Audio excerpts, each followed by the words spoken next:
lacking in damage, big time. They have like 0 damage right now, especially in the early game. 5 seconds remaining. I guess Topson will have to make up for it with a mid hero. And Zeus and Batrider are the amazing heroes against Terrorblade as well, so they're protecting it as well. It's Most like of their double. cores, right? So LGD got push power, they got late game.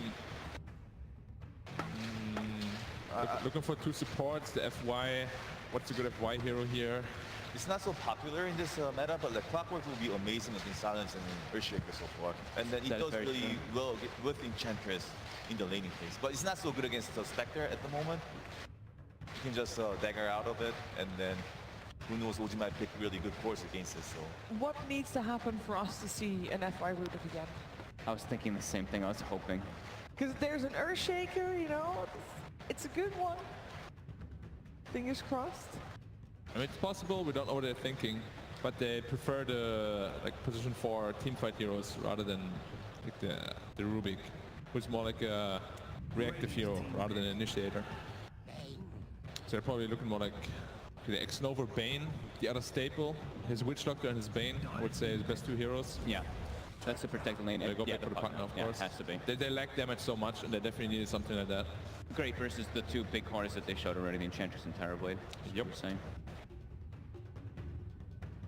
This Pugna also works pretty well with Spectre, not like any type of combo, but you're pressuring the lane super hard, so you're alleviating a bit of pressure off your Spectre. You're trying to take towers early on too. we have seen a lot of Pugna from Thompson, but it can also be flexible and depending on how the mid lane goes, where Seth playing Pugna with the Earthshaker in the off lane.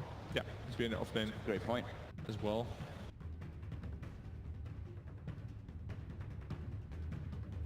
So they're looking for position 4 FY. Definitely need team fight. They have 0 team fight right now. I'm liking Clockwork here again against the Pugna. It looks like such a good Clockwork game. Clockwork is amazing here, yeah. The other hero would be maybe a Winter. Tuskar. I think I want like pushing 4 heroes here. There's Spiritbreaker, Tuskar, Earth Spirit, or Clockwork. This kind of heroes. Yeah, I was thinking Clock and Tusk. I think Tusk can be a little annoying versus the Silencer in the mid game, especially if you're going for some type of save, but you can put that aggression early on. But they're definitely not going to team fight then if they do go for that route. That's a good point. And it is the Clockwork. Good call. Clockwork Goblin.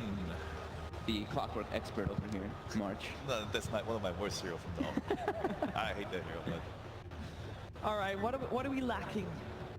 I mean, PSG right now, they're definitely just looking for pickoffs. They don't want to team fight. They want to have the Bane sit like behind the Terrorblade where he's split pushing and catch like 1 or 2 heroes trying to kill him. But like in team fights right now, they're very inferior, and to be able to fight them, they need a lot of items. They definitely need the BKB on TB. If he gets that, he's pretty much unkillable for them. And that's like the timing they're going to be looking for. So we need a team fighty maybe hero. Yeah, or just like a pusher in general, something like a DK, something along those lines. How about something from pressure. I'm okay with Lina here. Like Lina just being, I guess, blind pick going into just draft. But Lina is pretty bad against Spectre. That's in the mid game. If he ever jumps on you, you feel pretty uncomfortable. Take out Queen of Pain. Yeah, of course the summon is special. Last pick Quap. I'm thinking something that can just give them damage in team fight, because I also, LGDs, they lack some damage in the mid game at least. Yeah, They've got the impetus and the metamorphosis, but they need something else to be able to go through this Pugna in particular, so I want some spell damage. Do you have to worry about the Broodmother from Seth? I have seen him play it, but he wasn't that good. And I mean, Brood is always a concern. So I'm not entirely sure how good they are with it. They ban out They Invoker. banned the Invoker. So Ember's Spirit could be quite good as well. Maybe Ember. He gets his Mirana. They've got the Bane, they've got the Clockwork for setup as well.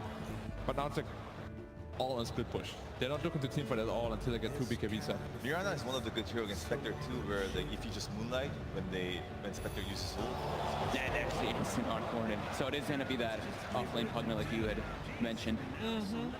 And isn't Arc Warden really good against Terrorblade and both the Mirana? Like we have seen VGJ when VG plays against VGJ, it was really good. Right? It's good versus Clockwork too, right? It's a lot harder for the Clock to actually find Game 3, ready to go. Here to lead you in, it is Professor Naz. Well, I thank you, Sheever. I think I'm ready for a Game 3. How about you guys?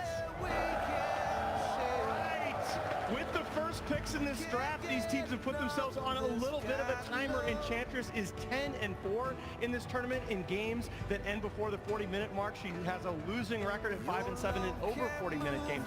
Spectre, as you would expect, is completely the opposite. She's 8-3 in games that go beyond 40 minutes, only 7-12 in games that end before that mark. We are going to get to see the Ame Terrorblade in this game. 31-8 since TI7. That is the 6th most wins of any player-hero combination in professional Dota.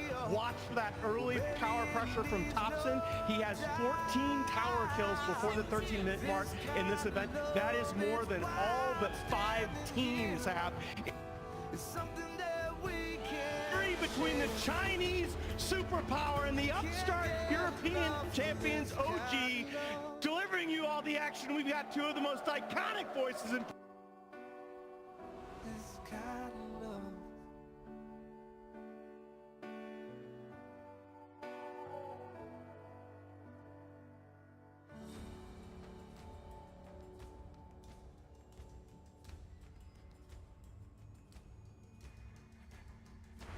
weird to see it, but it feels like the game where Terrorblade will not win late game. You look at the other side of the board and the late game lineup from OG and their team fight is just exceptionally strong. So I don't know if this is a position that Ame has been in a lot on his Terrorblade, where he should maybe have second thoughts about going very late with his TB, because absolutely both lineups have a lot to show in that late game. But as for the early start of the laning stage, you have one lane with Spectre and one lane with Arc Warden, not the absolutely strongest lanes you can have. On the other side, obviously, we saw the Enchantress of Chalice last game.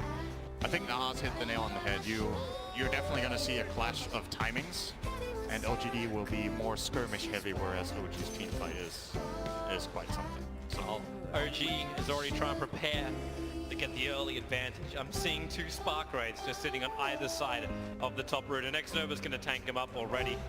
Does no one have to deal with that 13 seconds from now? All about how many runes you can get, and because there's really only Silencer and Anna's hiding in the trees in the bottom lane, it looks like LGD will claim 3 of the 4 early bounty runes. Nothing like a good start. And I'm looking forward to seeing this bottom lane. We had in the OG versus EG series, I